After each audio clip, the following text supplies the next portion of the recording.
झंडियाँ तकसीम हो रही हैं देख सकते हो तुसीं बच्चों की 14 अगस्त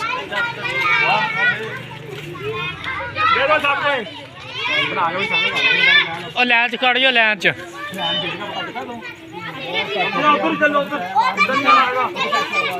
किच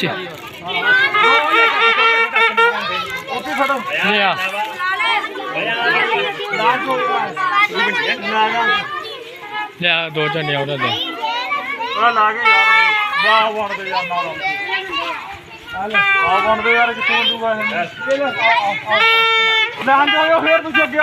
बस 2-3 दिन 3 झंडियां देनी बस छड़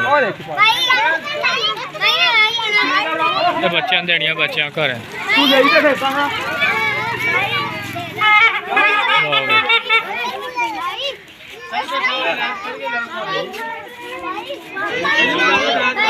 सारे बच्चे लैन च खड़ के झंडियां लाओ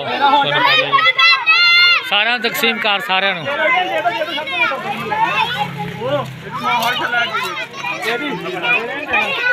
सारा तकसीम कार दे 14 अगस्त ये झंडियां अज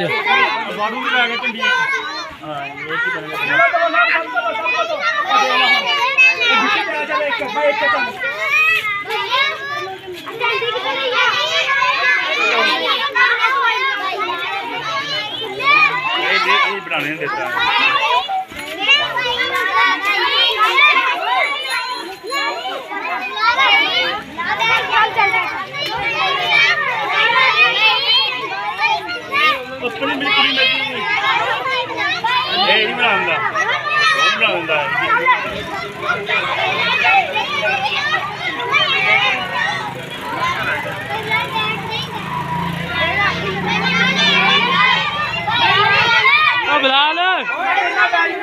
बिलाल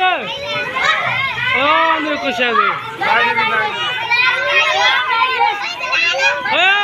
कुड़ी 14 अगस्त का समान क्योंकि तकसीम हो रहा है फ्री अज 14 अगस्त 14 अगस्त का समान तकसीम कर रहे हैं सारा